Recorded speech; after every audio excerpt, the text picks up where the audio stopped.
RSS எப்போதுமே அரசியல் பேசாது. நல்லா புரிஞ்சுக்கோங்க. ஆட்சியல் பேசும், அரசியல் பேசாது.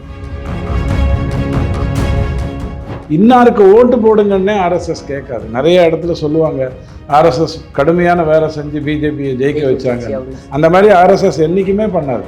2029 வரைக்கும் தமிழகத்தில் தாவேக்காவை குற்றம் சொன்னால் ஜென்சி பிரச்சனை ஆகிடும். அப்புறம் ஜூலியை வச்சுக்கிட்டு தான் நிகழ்ச்சி நடத்த முடியும் ஜென்சி அப்படின்ற மாதிரி திமுக புரிஞ்சுக்கிட்டு அண்ணாமலையை ஏற்றி விட்டா நல்லது. தாவேக்கால போட்டியிட்ட 234 வேட்பாளர்களில் 71% பேர் மேலே குற்றப்பத்திரிகை இருக்குன்னு அவங்க அஃபிடவிட்ல சொல்லியிருக்காங்க. இப்போ இவங்க ஒரு தூய சக்தி அப்படின்னு சொல்றதாக இருந்ததுன்னா தீப சக்தியா விளங்குறது எனக்கு தெரிஞ்ச அண்ணாமலை. ஒரு தெளிவான ஒரு இலக்கு இருக்கு, இப்படி போகணுங்கிற ஒரு எண்ணம் இருக்கு. அவர் நிறைய விதத்துல தடுக்கப்படுறாரு. நான் இந்த வார்த்தையை மட்டும் நாகரிகமாக கரெக்டாக சொல்கிறேன். பிஜேபியை ஒருத்தர் காப்பாற்றுவார்னு இந்த உலகத்தில் எவனும் பிறந்ததில்லை. அது வாஜ்பாயாக இருந்தாலும், அத்வானியாக இருந்தாலும், மோடியாக இருந்தாலும், அமித்ஷாவாக இருந்தாலும், அண்ணாமலையாக இருந்தாலும், யாராக இருந்தாலும். ஏன்னா ஆளுங்கட்சியில் இல்லை திமுக. அதிமுக எப்போதுமே தேர்தல் போது தான் பேசும், அதுக்கப்புறம் பேசவே பேசாது. இவரை நிறைய பேச விடுவாங்க. Hype Vijay versus Annamalai, Vijay versus அண்ணாமலைன்னு இருக்கும். தேர்தல் வரும்போது என்ன பண்ணணுமோ அதை கரெக்டாக பண்ணிட்டு போயிடுவோம்.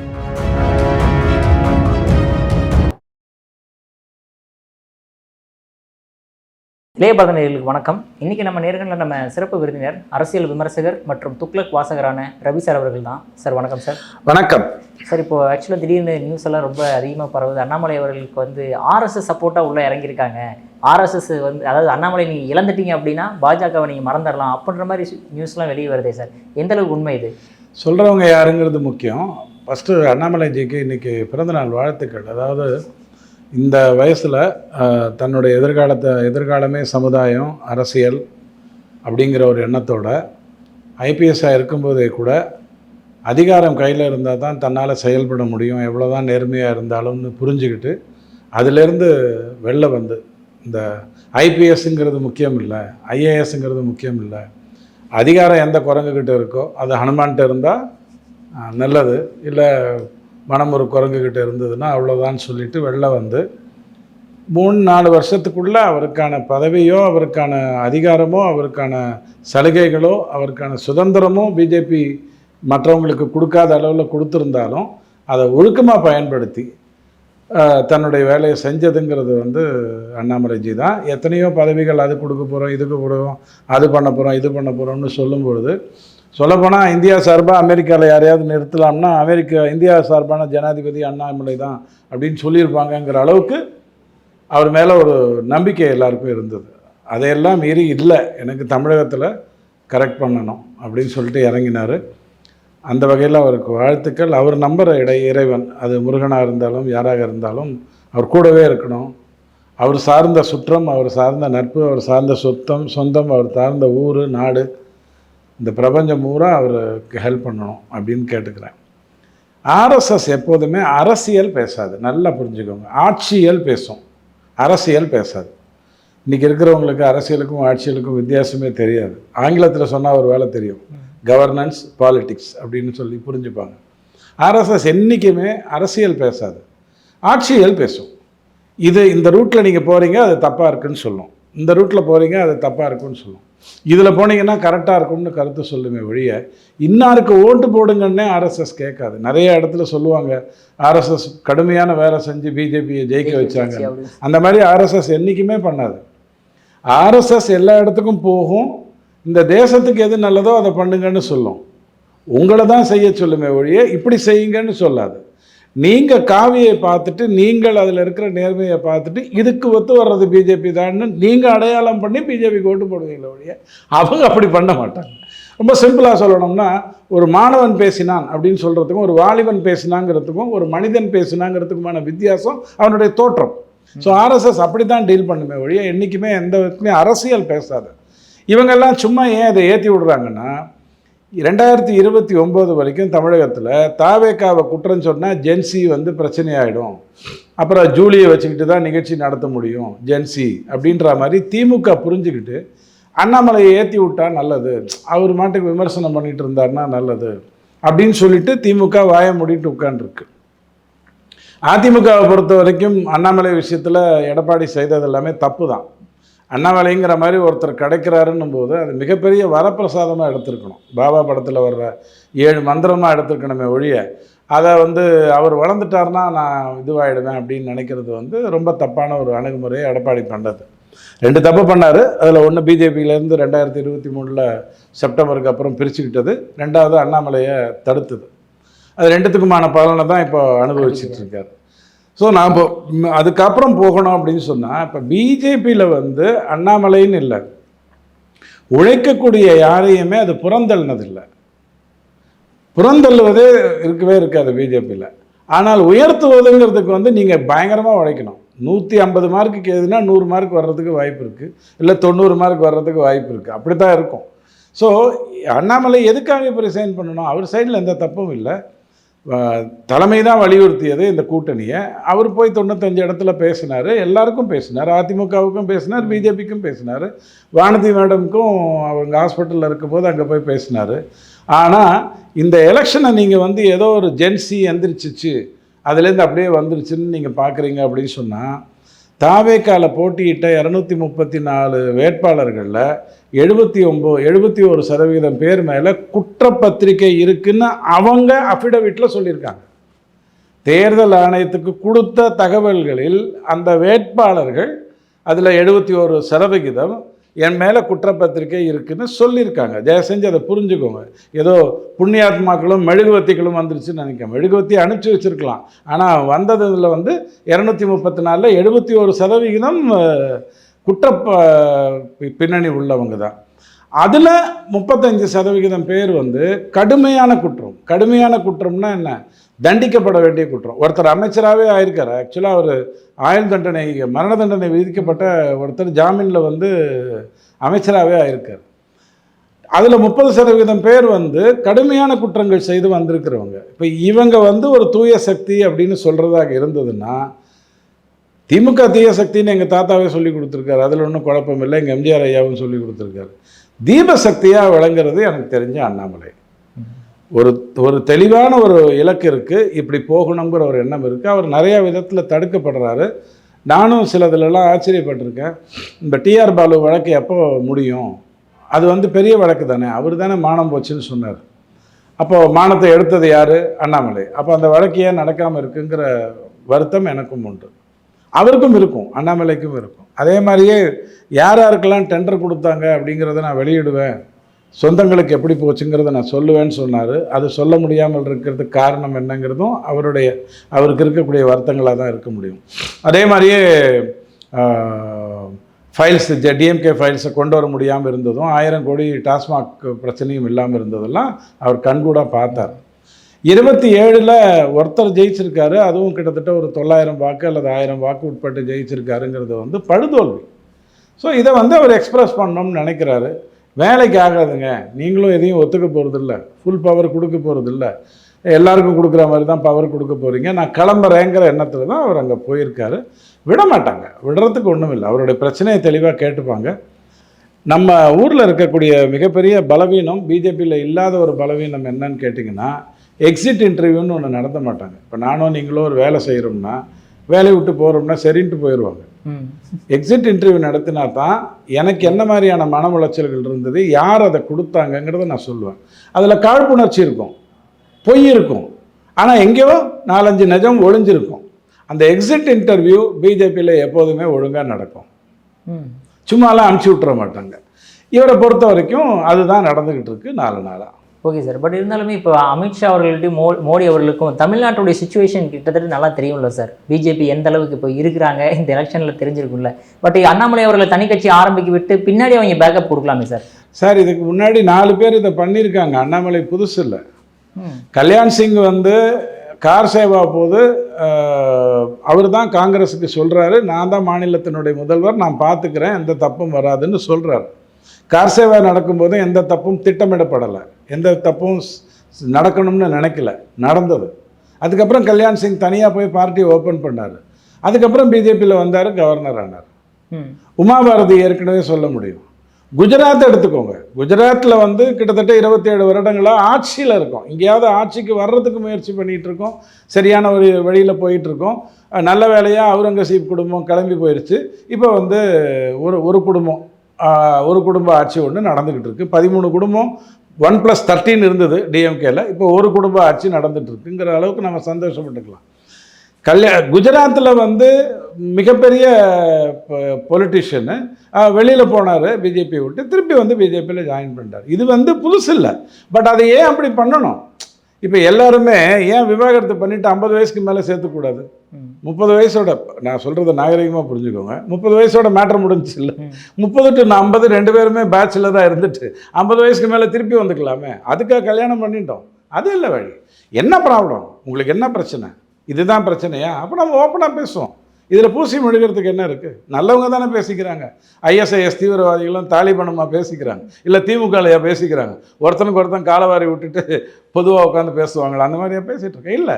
ஸோ ஓப்பனாக டிஸ்கஸ் பண்ணியிருப்பாங்க. அப்படி தான் நடக்கணும். Okay sir. சார், தனி பார்ட்டிங்கிறதெல்லாம் அண்ணாமலைக்கு நல்லதுன்னா அதை செய்கிற முதல் ஆளாக மோடியும் அமித்ஷாவும் தான் இருப்பாங்க. பிஜேபியை வந்து நான் இந்த வார்த்தையை மட்டும் நாகரிகமாக கரெக்டாக சொல்கிறேன். பிஜேபியை ஒருத்தர் காப்பாற்றுவார்னு இந்த உலகத்தில் எவனும் பிறந்ததில்லை, ஒருத்தனும் பிறந்ததில்லை. அது வாஜ்பாயாக இருந்தாலும், அத்வானியாக இருந்தாலும், மோடியாக இருந்தாலும், அமித்ஷாவாக இருந்தாலும், அண்ணாமலையாக இருந்தாலும், யாராக இருந்தாலும் பிஜேபிங்கிறது ஒரு சித்தாந்த ரீதியான செயல்படுகின்ற ஒரு பார்ட்டி. 21 இடத்துல முதலமைச்சர்கள் இருக்காங்க கூட்டணியை சேர்த்து. 18 இடத்துல பிஜேபியோடைய முதலமைச்சரே இருக்காங்க. வெஸ்ட் பெங்காலே பார்த்துட்டோம். ஆமாம். தமிழ்நாடு ஒன்றும் அவ்வளோ மோசமான, வெஸ்ட் பெங்கால்லாம் ரொம்ப மோசம். நீங்கள் தமிழ்நாடு மோசம்னு நினச்சிங்கன்னா, தமிழ்நாடு வந்து நம்பியார் அந்த ரேஞ்சில் நினைக்கிறீங்கன்னு வச்சுக்கோங்க, அது வந்து உச்சகட்டம். அது வந்து வீரப்பன், சந்தன கடத்தல் வீரப்பன் மாதிரி வெஸ்ட் பெங்கால். அங்கெல்லாமே ஜெயிச்சிட்டோம். இதெல்லாம் ஒன்றும் இல்லை, அதெல்லாம் ஒன்றும் கிடையாது. ஒருத்தருடைய உழைப்பை மதிக்கணும், அதுதான் ரொம்ப முக்கியம். Okay sir. உங்கள் பாயிண்ட் ஆஃப் வியூவில் அண்ணாமலை அவர்கள் தமிழ்நாட்டில் தனி கட்சி ஆரம்பித்தா நல்லதுன்னு நினைக்கிறீங்களா? என்ன 4 விதத்தில் அது தப்பாகும். அவருடைய நம்பிக்கை வந்து என்னவா இருக்குது? பார்த்தியா, விஜய் இப்படி தான் சொன்னீங்க, விஜய் ஜெயிச்சுட்டாரு. விஜய்க்கு பின்னாடி இருந்தது வந்து ஒரு பெரிய ஊழியம் செய்யக்கூடிய ஒரு பெரிய கும்பல்.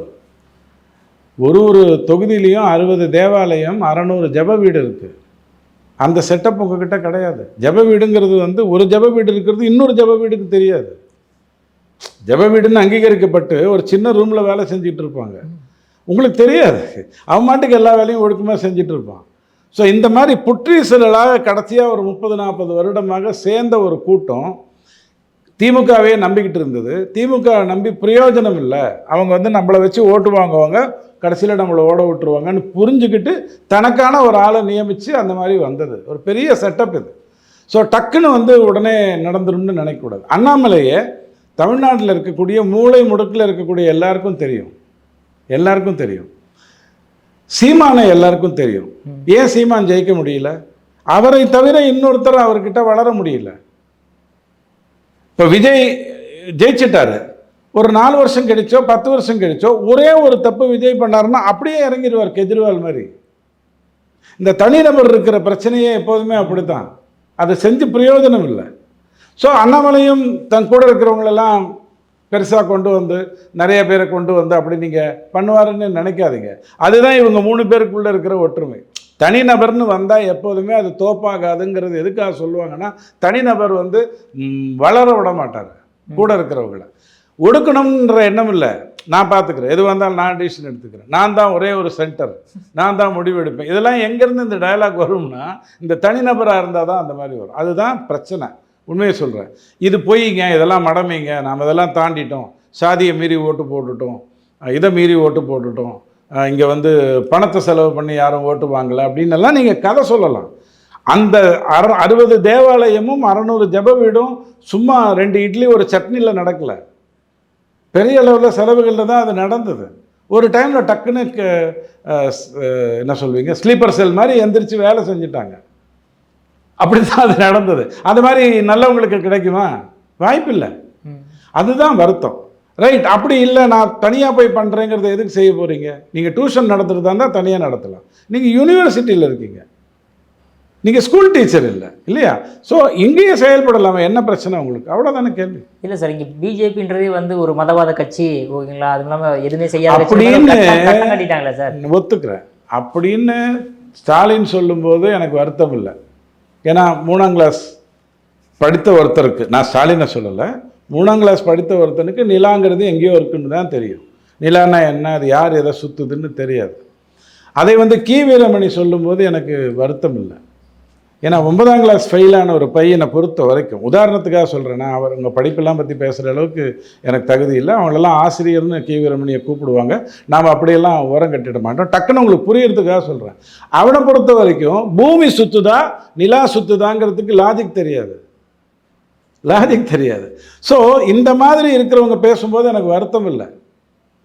ஃப்ளைட்டு சுற்றலை, ஃப்ளைட் ஒரு இடத்துல போய் நிற்கிது, பூமி சுற்றுறதுனால நீ சென்னையிலேருந்து டெல்லிக்கு வர்றேன்னு புரிந்துக்கக்கூடிய அறிவாற்றல் உள்ள அண்ணாமலை இருக்கார் இல்லையா, அவர் சொல்லும்போது எனக்கு வருத்தமாக இருக்குது.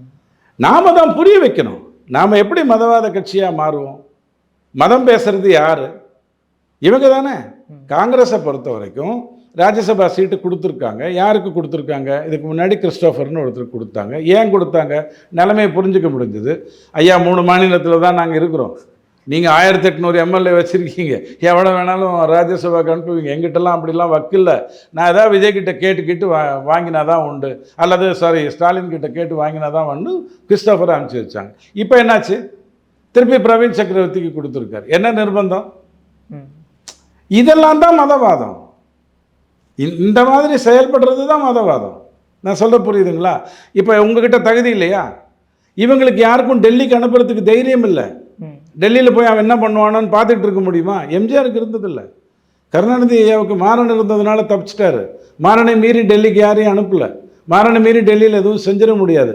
மாறன் போனதுக்கு அப்புறம் தான் நீங்கள் தயாநிதி, ஆர் ஆசா அந்த கதையெல்லாம் பார்க்குறீங்க.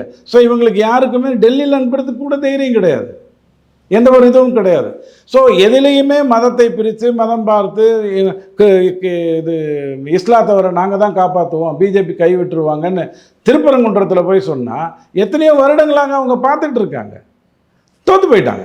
ஸோ அண்ணாமலை அப்படி சொல்கிறாருன்னு வச்சுக்கோங்க, என்னையும் நீங்கள் வந்து மதவாதின்னு பார்க்குறாங்க நான் பிஜேபியில் இருக்கிறதுனால அப்படின்னு சொன்னார்னா எனக்கு சிரிப்பு தான் வரும். லேம்ப் போஸ்ட்டில் படித்தா தான் லால் பகதூர் சாஸ்திரி ஆகணுங்கிற அவசியம் இல்லை. மரத்துக்கு கீழே படித்தா கூட லால் பகதூர் சாஸ்திரி ஆகலாம். விளக்கு தான் புத்தகத்துக்கு மேலே படிக்கணும், அவ்வளவுதான். ஸோ அதை இவர் சொன்னாரான்னு எனக்கு தெரியாது. அப்படி ஒரு உணர்வு இருந்தால் அது தப்பு. மற்றவங்க சொல்லலாம், 3ஆம் கிளாஸ் 9ஆம் கிளாஸ்லாம் சொல்லலாம், நீங்கள் சொல்லக்கூடாது.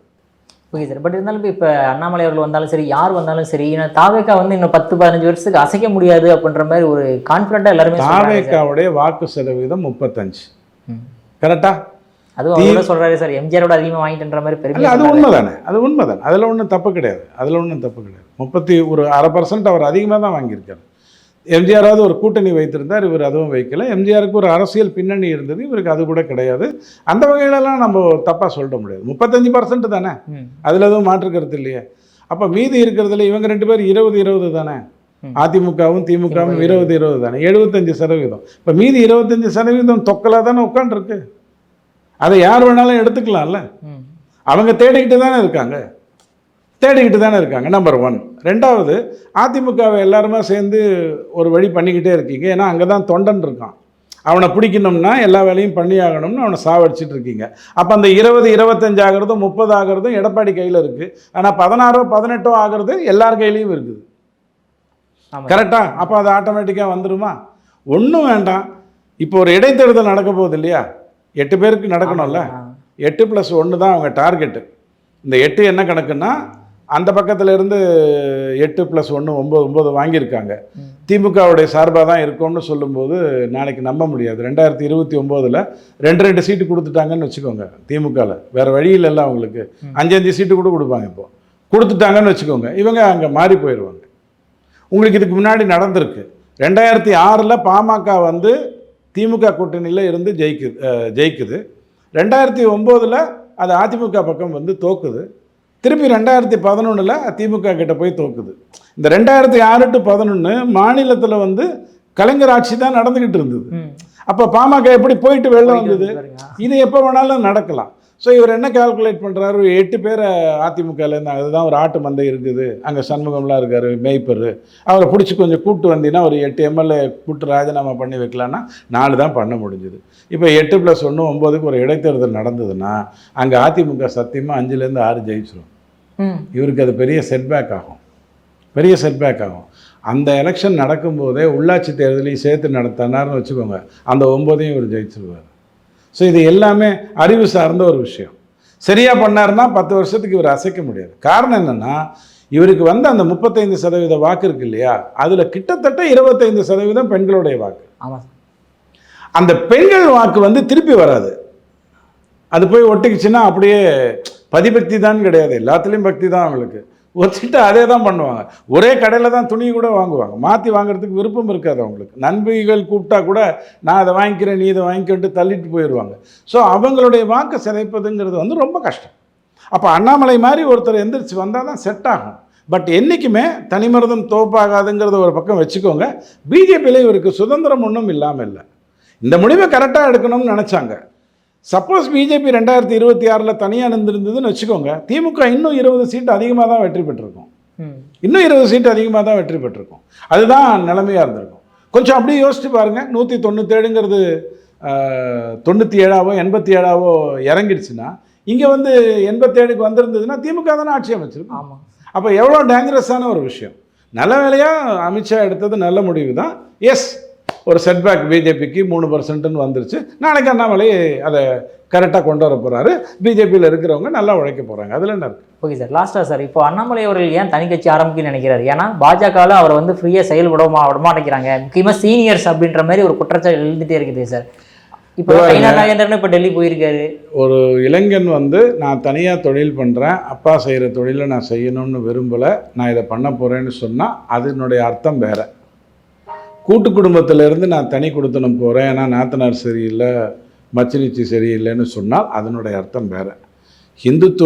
ஹிந்துக்கள் அழிந்ததே கூட்டு குடும்பத்தை பிரித்து தனி குடும்பங்களை உருவாக்கினதுனால தான். இஸ்லாத்தவர்களும் கிறிஸ்தவர்களும் முடிஞ்ச அளவுக்கு கூட்டு குடும்பத்தை மெயின்டைன் பண்ணிக்கிட்டே வந்தாங்க. வேறு வழி இல்லைன்னா கூட அவங்க சனி ஞாயிறு சந்திச்சுப்பாங்க, அல்லது மாதத்துக்கு 2 முறை வருவாங்க. இங்கே அப்படி கிடையாது. பையன் போனால் முதல்ல வாரம் வருவான், அப்புறம் மாதத்துக்கு ஒரு முறை வருவான், அப்புறம் 6 மாதத்துக்கு ஒரு முறை வருவான், அப்புறம் வரவே மாட்டான். அந்த ஹிந்துங்கிறது வந்து கூட்டு குடும்பத்தை சிதைச்சதுனால தான் நாம் இன்றைக்கி நிலைமையில் இப்படி இருக்கோம். ஒரு குழந்தை பெற்றாலே பெரிய விஷயம்னு ஆகிப்போச்சு. குடும்ப கட்டுப்பாடெல்லாம் ஒன்றும் ஸ்டாலின் பண்ணிவிட்டு தமிழ்நாட்டினுடைய மக்கள் தொகை குறையலை. இந்த ஹிந்துக்கள் வந்து கூட்டு குடும்பத்தை சிதைச்சான், அதனால தான் இந்த மாதிரி எல்லாம் நடந்துச்சு. ஸோ இவருடைய நோக்கம் கூட்டு குடும்பம் வேண்டாம், தனி குடித்தனம் வேணும்னு இருந்தால் அது தோற்கும். இவருடைய நோக்கம் உன்னுடைய தொழில் எனக்கு, உன்னுடைய வே ஆஃப் தொழில் எனக்கு பிடிக்கல, நான் இப்படி போகணும்னு நினைக்கிறேன்னு நினச்சா அது ஜெயிக்கும். ஸோ இவர் என்ன நினைக்கிறாரு, ஆண்டவன் எப்படி இருக்காங்கிறதன் அடிப்படையில் தான் கயத்து மேலே நடக்கிற ஒரு விஷயந்தான். அவ்வளோ ஈஸியாக டக்குன்னு மேலே வந்துட முடியாது. 2029 வரைக்கும் இவரை பேச விடுவாங்க, முடிஞ்ச அளவுக்கு பேச விடுவாங்க. ஏன்னா ஆளுங்கட்சியில் இல்லை திமுக. அதிமுக எப்போதுமே தேர்தல் போது தான் பேசும், அதுக்கப்புறம் பேசவே பேசாது. ஸோ இவரை நிறைய பேச விடுவாங்க. ஹைப் வந்து விஜய் வாசஸ் அண்ணாமலைன்னு இருக்கும். தேர்தல் வரும்போது என்ன பண்ணணுமோ அதை கரெக்டாக பண்ணிட்டு போயிடுவாங்க. Okay sir. சார், அதேமாதிரி இப்போது விஜயோட ஆட்சி எப்படி இருக்குன்னு பாருங்க. 1 மாதம் கிட்டத்தட்ட ஆட்சியை குறை சொல்லலாமான்னு கேட்டால் சொல்லக்கூடாது. ஏன்னா 30 நாள் தான் ஆயிருக்கு. மோகம் 30 நாள், ஆசை 60 நாள்னு சொல்லுவாங்க. 60 நாளாவது விடணும். காமராஜ் ஐயா 6 மாதம் விட சொன்னார், 6 மாதம் விடணும். பட் செஞ்சதெல்லாம் பாருங்கள். நான் வந்து ஒரு அறிவாளி இல்லை. 5ஆம் தேதியிலேருந்து நான் நிறைய பேட்டியில் பேசுகிறேன். ஒரு 13 அதிமுக எம்எல்ஏக்களை தூக்கிட்டு வந்துட்டிங்கன்னா ராஜினாமா செய்ய சொல்லி உங்கள் வேலை முடிஞ்சுதுன்னு சொல்கிறேன். அதை செய்யாமல் எல்லாத்தையும் தப்பாக பண்ணி அங்கே போய் இங்கே போய் லெட்டர் எழுதி கால் மார்க்ஸ் எல்லாம் யாருன்னு தெரிஞ்சுக்கிட்டு,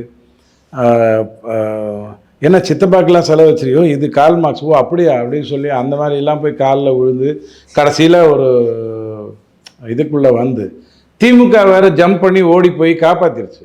அங்கே இது தேவையே இல்லை சார். திமுக ஓடின உடனே இவங்க ஆல்ரெடி ஜெயிச்சிட்டாங்க. இதில் போய் உட்காந்து விலை கொடுத்து வாங்கி பிரியாணி தரேன், ஆடு தரேன்னு சொல்லி விளையாடு எதுக்காக பண்ணணும்? தேவையில்லாத ஒரு விஷயம். அது ஒரு மிகப்பெரிய தவறு. கிட்டத்தட்ட 30% பேர் வந்து அமைச்சர்களில் தவறான ஆட்கள் இருக்காங்க. அது வந்து நியாயமான ஒரு விஷயம் இல்லை. எது எப்படி இருந்தாலும் விஜயை நம்பி தான் நீங்கள் ஓட்டு போட்டிருக்கீங்க. விஜய் தப்பு பண்ண மாட்டார் அப்படிங்கிற தைரியத்தில் நீங்கள் விட்டுறதுல எந்த தப்பும் இல்லை. அவருடைய நோக்கம் இப்போ வந்து உள்ளாட்சி தேர்தலை உடனே கொண்டு வர்றதாக இருக்கணும். ஏன்னா கிட்டத்தட்ட 3 வருஷமாக உள்ளாட்சி தேர்தல் நடக்காதனால அது வந்து தமிழ்நாட்டினுடைய சிஸ்டமை வந்து பலவீனப்படுத்திக்கிட்டு இருக்கு. அவர் வந்து அதை நடத்தினார்னா இந்த 234ங்கிறது ஒரு மேட்டரே இல்லை. 1,50,000 பேர் வேலை செய்வான் தாவேக்காக ஜெயிச்சார்னா. அங்கே தான் திமுகவும் அதிமுகவும் இன்னும் இறங்கி அடிக்க முயற்சி பண்ணும். திமுக வெறித்தனமாக இறங்கும். உள்ளாட்சியில் நீங்கள் கை வைக்கிறீங்கன்னு சொன்னால் திமுக வெறித்தனமாக இறங்கும். ஏன்னா அதனுடைய உயிர் நாடியே அதுதான். அங்கே கரெக்டாக போய் அடித்து தூக்கிட்டு வந்தீங்கன்னு வச்சுக்கோங்க, தமிழ்நாடும் நல்லாயிருக்கும், நீங்களும் நல்லா இருக்கிறதுக்கு வாய்ப்பு இருக்குது. ஸோ அவர் என்ன செஞ்சால் நல்லதுன்னு சொல்கிறது தான் நம்மளுடைய வேலையாக இருக்கணுமே தவிர செஞ்சதெல்லாம் தப்புன்னு சொல்கிறதுல அர்த்தம் இல்லை. ஆஃப்டர் ஆல் அவர் இப்போ தான் வந்திருக்காரு, என்ன பண்ணணுமோ அதை பண்ணிகிட்டு இருக்காரு. Okay sir. சார் சூப்பராக எக்ஸ்பிளைன் பண்ணீங்க சார். உங்கள் பொன்னான நேரத்தில் பலம் அதுக்கு மிக்க நன்றி சார்.